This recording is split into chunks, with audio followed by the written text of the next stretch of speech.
আসসালামু আলাইকুম। আপনারা সবাই কেমন আছেন? আশা করি সকলে অনেক বেশি ভালো আছেন, আর আমিও অনেক বেশি ভালো আছি। তো আজ আমি ছোট একটি নাটকের অংশ নিয়ে আসছি, যে নাটকটা দেখে আমি খুবই আনন্দিত, অর্থাৎ খুবই ভালো লাগছে নাটকটা দেখে। যেটা হচ্ছে কালামানিক, অর্থাৎ মানকা মানুষ যেগুলো বলে আর কি। তো সেটা নিয়ে অভিনেতা যারা, তারা খুবই সুন্দর করে একটি অভিনয় আকারে দেখাইছে। তো সেটা আমরা দেখব, তো দেখি কেমন লাগে। তো সকলেই চলুন দেখা যাক। তো লেটস গো।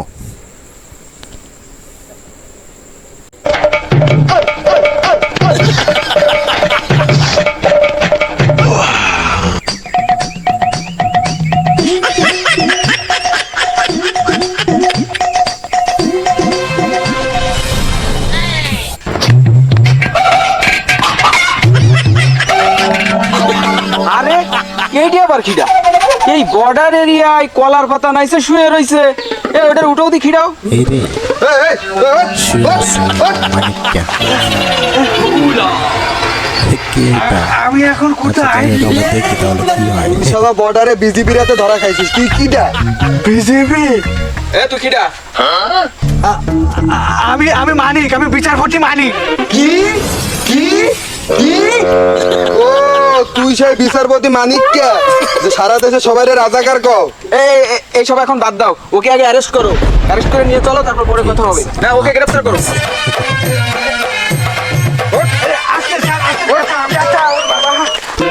ওঠ, ওঠ।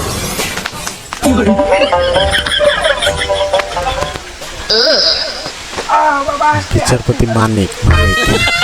তা তুই এবার বল, এই বর্ডার এলাকায় কি করতেছিস? তোমরা কিন্তু সেই সময় ধরে আমারে অপমান করেই যাচ্ছ। ছাগল বান্ধা দড়ি দিয়ে আমারে বাঁধতে রাইছে তো পাড়া দিয়ে। আমি কিন্তু একজন বিচারপতি, আমারে অপমান করতেছো, তোমাকে কিন্তু শাস্তি হবে বলে দিচ্ছি। শাস্তি হবে না? কার শাস্তি কখন হয় দেখা যাবে। এসব শাস্তি মাস্তি বাদ, তুই এবার খুলাসা করে কর, তুই এই এলাকায় কিভাবে আসলি? তাড়াতাড়ি। দুঃখের কথা কি কব, ওরা আমার সব নিয়ে গেছে। তাহলে আমি কি করে আসলাম তোমরা শুনবা। বল। আর শোনো তাহলে। তোমাদের দেশ এই যে নতুন করে স্বাধীন হলো, এরপর থেকে বর্ডারে মানুষের হিড়িক পড়ে গেছে। এখনই কিন্তু সুযোগ পয়সা করে বাড়িয়ে নেওয়ার, কি বলো? হ্যাঁ, তা তো ঠিক। দিন দিন যেভাবে কাস্টমার বাড়তেছে, তাতে তো টাকা পয়সার হিসাব একটু বাড়াতেই হয়। আরো শুনেছি কি জানো, তোমাদের যত মন্ত্রী মিনিস্টার আছে সব সদ্য বেসে নাকি বর্ডার দিয়ে পার হচ্ছে মাইরি। এয়ারপোর্টে গেলেই কট ধরা খেয়ে যাচ্ছে, এমন ভাবে সদ্য বেসে আসছে, বোঝাই মুশকিল কোনটা মিনিস্টার কোনটা ভিক্ষুক রে মাইরি। আমাকে অত কিছু জানে লাভ আছে? আমরা বর্ডার ক্রস করে দেবো, আমাকে টাকা দেবে, আমরা টাকা পালিয়ে আসছে। সেটা অবশ্য ঠিক বলেছো, অত গভীর জলে আমাদের যাওয়া উচিত হবে না। আগে 10 করে নিতাম মাথাপতি, এখন কিন্তু 5 বাড়িয়ে দেবো, মোট 15 করে নেবো। দেখো দেখো মাইরি, কাস্টমার হাজির হয়েছে, হয়তো আমাদেরই খুঁজছে। চলো একটু এগিয়ে যাই, আমন্ত্রণ নিমন্ত্রণ করি। এসেছি।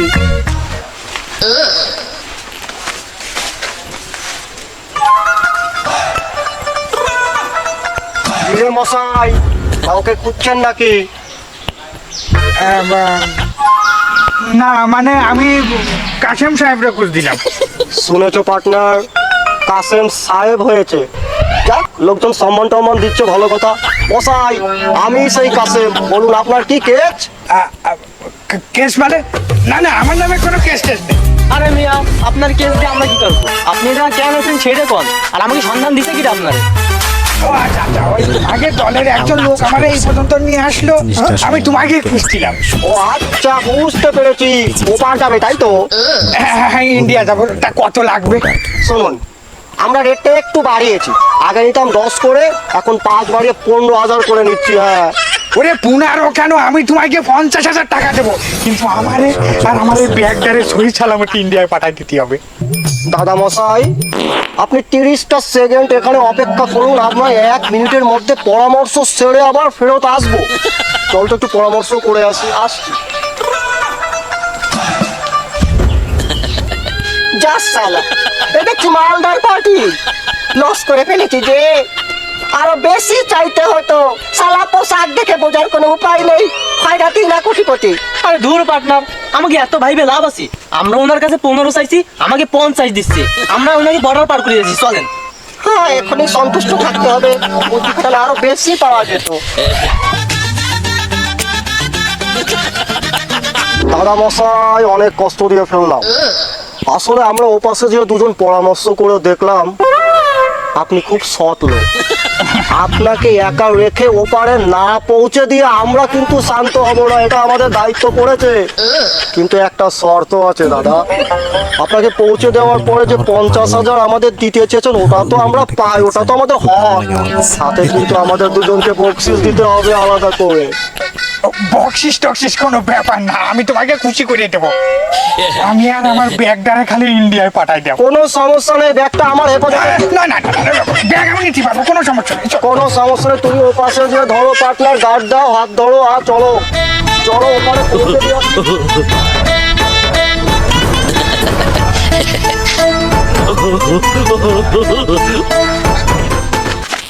দাদা মশাই, আমার ভিতরে একটা প্রশ্ন বারে বারে উঠছে, আমাদের বকশিস কত করে ধার্য করলেন?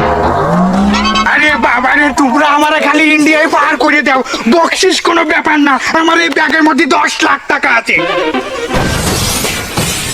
10 লক্ষ? হ্যাঁ মানে 10 লক্ষ টাকা এই ব্যাগে রেখেছেন? হ্যাঁ। এই পার্টনার, আমরা না আর একটু পরামর্শ করতে যাব পাশে। আপনি 30 সেকেন্ড অপেক্ষা করুন, আপনার 1 মিনিটের মধ্যে ফেরত আসবো। তুই একটু আয় তো, পরামর্শ করবো আবার, এদিকে আয়। পার্টনার, শুনেছিস ওই লোকটা কি বললো? ওই ব্যাগে নাকি 10 লক্ষ টাকা আছে। চল ওই টাকা আমরা মেরে দেই। না না পার্টনার, আমাকে ব্যবসায়টা রেপুটেশন আছে না, এখন যদি আমরা টাকা মারি দিই তাহলে আমাকে তার আর কোনো কাস্টমারই আসবে না, পরে না খায় মারা লাগবে। তুই বুঝতে পারছিস না, এসব লোক বর্ডার দিয়ে ক্রস করে না, এসব লোক প্লেনে ক্রস করে। তোদের দেশ নতুন করে স্বাধীন হয়েছে, সেজন্য খেলায় পড়ে এসেছে। এর কাছ থেকে মেরে দিলে কোনো সমস্যাই না। না পার্টনার, টাকা পয়সা মারে খাওয়া লাগবে না, চলেন আমরা আগে তাহলে পৌঁছে দিয়ে আসি, তারপর দেখবানি। বুঝেছি শালা, তোকে নিয়ে এই লাইনে চলা সম্ভব না, রেপুটেশন নিয়ে পড়ে আছিস। আচ্ছা শোন, ওই যে বক্সিস দিতে চেয়েছিল, বক্সিস ডবল করে আদায় করবি, তা না হলে তোর খবর আছে। 10 লক্ষ মেরে দিবি আমার। আগে পাল্লায় পড়লাম, বুঝতেছি রে আমি আর কি করে এরা।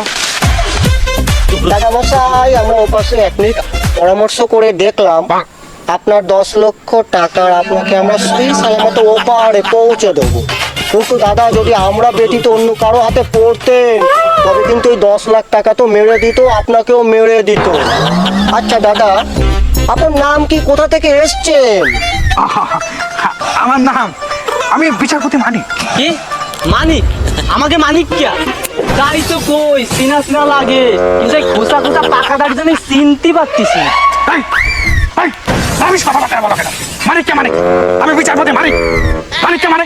তুমি তো রাজাকারের মতো কথা বলো, তুমি একটা রাজাকার। দাদা শুনুন, মাথা ঠান্ডা করুন দাদা, ও তো একটা মুখ ফসকে কথা বলে ফেলেছে, আপনি এত খেপছেন কেন? এই মুখ ফসকে ফেলছে মানে? হ্যাঁ হ্যাঁ, মানিক কে মানে? আর তুই অত কথা কস কি জানলি? তুই জামাত ছিবি? আরে কি বলছেন দাদা, জামাত শিবির? কতক্ষণ ধরে উল্টো পাল্টা কথা বলে যাচ্ছেন। কলকাতায় জামাত শিবির হয়, কলকাতায় কংগ্রেস হয়, মমতা ব্যানার্জি বিজেপি হয়, মোদী সরকার। তুই কার পক্ষ নিয়েছিলি এত করে? আমি কত করে বললাম আর তুই উনার পক্ষ নিয়েছিস? আমি বুঝতে পারছি পার্টনার, এরিয়া সততা দেখায় লাভ নেই, এর তাড়াতাড়ি কুনায় নিয়ে চলে। আর ট্রিটমেন্ট দিতে হবে, চল ধর না। এই কোথায়? ওরে ট্রিটমেন্ট চলবে চলবে।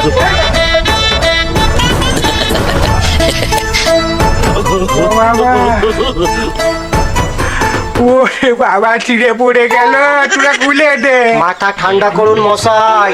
শুনুন, এখনো বলছি সময় আছে, কোথায় কি টাকা পয়সা লুকিয়ে রেখেছেন আমাদের বলে দিন, আমরা সব নিজ দায়িত্বে উঠিয়ে আনবো। হ্যাঁ কাশিম ভাই, কি কর শুনিস না? তুই আসছে বিচারপতি, তোর টাকা পয়সার অভাব আছে? অনেক কোন জায়গায় টাকা রাখছিস, কাশিম ভাই টাকা দিকো। নানটু, বুঝতে পেরেছি, আমি সব বুঝতে পেরেছি, এভাবে বলবে না। ওই যে অন্ধকোষে একটা ইট বাঁধিয়েছিস না, আরো 2টো ইট এনে ঝুলিয়ে দে, সব বলে দেবে। যা যা। বাপের অন্ধকর পাইছিস তো, কথায় কথায় দুধে বাড়ায় দে। ও বাবা, বিশ্বাস কর, আমার কাছে কিছু নেই, বললো বাড়া আমার ছাড়িয়ে দে তোরা। নানটু, আমি বুঝে গেছি, ওর 2টো ইটে কাজ হবে না, তুই 4টা ইট এনে বেঁধে দে। না না না না, অত কষ্ট করার তোমাকে কোনো দরকার নেই। বাপের জিনিস পাইছো না, হ্যাঁ রিলিফের জিনিস পাইছো। এমনি সিঁড়ে পড়ে যাচ্ছে, হাত দুটো বাইন্দা দিলে কি থাকবে? ও তো পড়ে যাবে। তাহলে সরাসরি বলে দে যে কোথায় কোথায় টাকা পয়সা রেখে। আমার লন্ডনের সাইডে বাড়ি আছে, দুবাইতে দুটো রিসোর্ট আছে। এই শালা, তোর সম্পত্তি দিয়ে আমরা কি করবো? আমরা কি দুদকের লোক নাকি? আরে তোর নগদ টাকা পয়সা ডলার কোথায় কি আছে তুই সেটা বল। আমার কাছে ডলার রুপি কিছু নেই, মাত্র 60 লক্ষ টাকা রেখে আইছি। দেখেছিস মারের নাম বাবাজি সব টপটপ করে কেমন বলে দিল। ফোন দে, ফোন দিয়ে টাকা নিয়ে আসছি কথা তারি। সম্ভব না। আরে শালা সম্ভব না মানে? এই তুই আরো 4 নিয়ে আয় তো ঝুলিয়ে দে। দাঁড়াও দাঁড়াও, বাড়া কথা কর আগে, দুটো বাড়াইতে দুটো ইট বাড়াইতে রিলিফের মাল পাইছো না, ইচ্ছা মতো লাগাই দিবা তোমরা। আমার কথাটা তো আগে শেষ করতে দিবা নাকি? আচ্ছা ঠিক আছে, তোর পুরো কথা আমি মন দিয়ে শুনবো, কিন্তু যদি চালাকি করার চেষ্টা করিস তাহলে কিন্তু 2 ইট বাড়িয়ে দেবো, মনে রাখিস। আরে না ধরো, আমার কথা ভালোই রে শোনো। আমি সারা জীবন মানুষের সাথে দুর্ব্যবহার করেছি, মানুষের সাথে খারাপ ব্যবহার করেছি, এই জন্য কেউ আমার পাশে নেই। এমনকি আমার বউটা পর্যন্ত আমার টাকা পয়সা নিয়ে ভাগিয়েছে। আমি যদি আর ফোন দিয়ে কাউকে টাকা পয়সা আনার কথা কই, ওই টাকা তো তোমরা পাবা না, ও টাকা নিয়ে পলায় চলে যাবে বাবা। আরে শালা খুব চালাকি শিখে গেছিস না, যা ইচ্ছা তাই বলছিস, 2 ইট আরো বাড়িয়ে দে না। পার্টনার, কথা কিন্তু খারাপ কইনি। শালা মানিককে আমাদের দেশের কেউই পছন্দ করে না, আমাদের দেশের লোকটা আমি ভালো করে চিনি। তুইও একই কথা বলছিস, তাহলে টাকাগুলো কি করে বের করি বলতো? ওরে আমি একটা বুদ্ধি দিতে পারি। সেই বুদ্ধি তুই আগে দিলি না কেন? বক বক করেই চলেছিস, বুদ্ধিটা দে। ও সে কি, আমাদের তোমরা সাইডে যাও, আমি টাকা নিয়ে আসতেছি। খুব চালাকি শিখেছিস তাই না? তোকে ছেড়ে দিলে তো তুই এখনই চম্পট দিবি, তোকে কি আর পাবো? না না পার্টনার, ওরা সাইডে দিলে কিন্তু আর পাওয়া যাবে না, শালা পাক্কা মাল। শোন, তোকে আমরা ছেড়ে দিচ্ছি, কিন্তু তোর 2 আলুর 1টা আলু আমাদের কাছে রেখে যা। তুই টাকা নিয়ে আসলে এক হাতে টাকা দিবি, এক হাতে আমরা তোর আলুটা ফেরত দেবো, তুই চলে যাবি। মানে আলু রেখে যাবো মানে? আমি কিছু বুঝলাম না। মাইরি তোকে আমি বুঝিয়ে বলছি, শোন, তোকে যদি আমরা একবার ছেড়ে দেই তুই তোর ফেরত আসবি না। তো আলুর জন্য হয়তো ফেরত আসতে পারিস, আর যদি তোর মনে হয় আলুর চাইতে তোর টাকা পয়সার দাম বেশি হয়েছে, তাহলে আলু আমাদের কাছে পড়ে থাকলো, তুই টাকা নিয়ে চলে গেলি।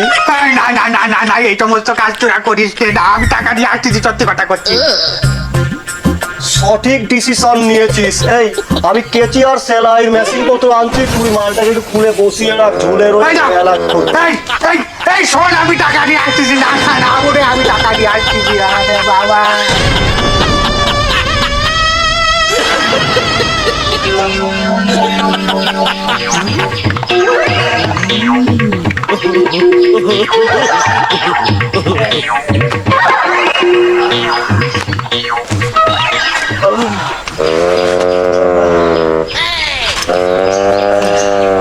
কোন জায়গায় ওরে, কোন জায়গায় তারা?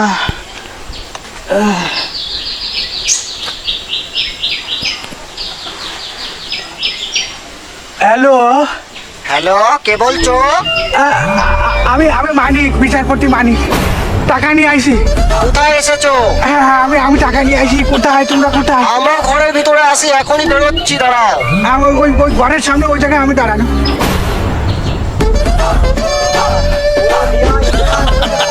ঘরে নিয়ে আয়, ওটা পড়ে গেলে কিন্তু ঘেটে যাবে, আলুটা রেখে দে। তো আমার আলু কই? আলু পরে ওটা সহি সালামতে আছে, আগে ব্যাগটা দিন, আমরা একটু গুনে দেখে বুঝে শুনে নেই। অনেক ওজন। আমার আলু। অত ব্যস্ত হচ্ছেন কেন মশাই? এখনো তো কাজ সম্পূর্ণ হয়নি, আপনার মোবাইলটা বের করুন। কেন মোবাইল দিয়ে কি করবা? বের করেই দেখুন আমরা কি করি, সামনাসামনি দেখাই। দিতে হবে। এই যে মোবাইল। ও খুব সুন্দর। বিদেশ যেহেতু যাচ্ছেন, সাথে তো ভিসা, পাসপোর্ট, তারপরে এটিএম কার্ড, এগুলো তো এনেছেন, ওগুলো সব কিছু আমাদের কাছে দিয়ে দেন। আরে আমার মোবাইল মানি ব্যাগ এগুলো আমি দেবো কেন? সেটা তো ঠিক আছে, কিন্তু এখন তো আপনার জিনিস সব আমাদের হয়ে যাবে, নাহলে তো আমরা ধরা খেয়ে যাবো, তো বুঝছেন না কেন? সব বের করুন, নাহলে কিন্তু ওই আলু আপনি পাবেন। এই যে মানি ব্যাগ। সুন্দর, সবই দেখি আছে এখানে। ওনার আলুটা ওনাকে ফেরত দিয়ে দাও।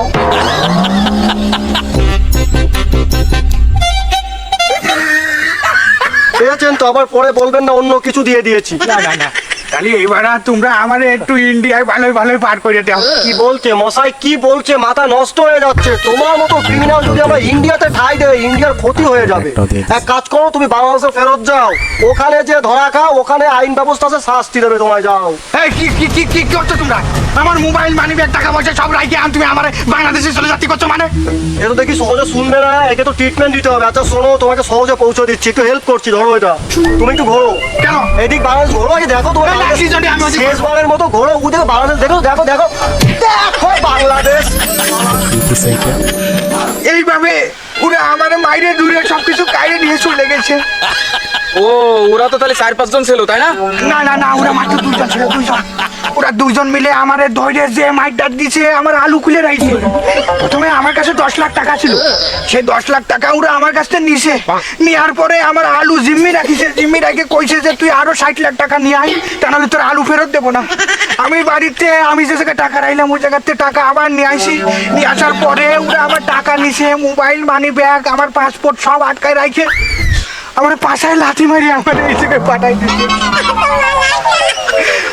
তোমার কাছে আমি লাথি দেওয়া। আমার কাছে আরো মেলা টাকা আছে, তোমরা আমার একটু ইন্ডিয়ায় পাঠা করে দাও। ও আমাকে টাকার লোভ দেখাস না, তোর টাকা তুই জমায় রাখ, তোর কোর্টে আনতে বহুত টাকা খরচ করা লাগবে। তুই তো বিচারপতি, তুই এতদিন কোর্টে বিচার করেছিস, আর এখন নিয়ে তোরে ওই সেই কোর্টে বিচার করা হবে। চল। বলে বলতেছে আর কি।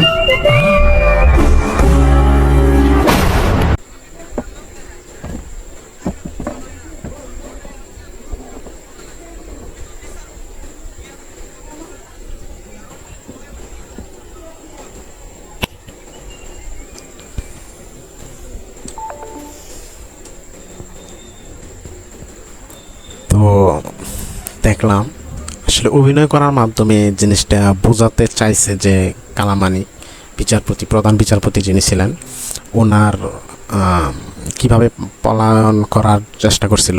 তো সেই জিনিসটা আসলে অভিনেতা যারা তারা অভিনয় করে আসলে বোঝানোর ট্রাই করছে।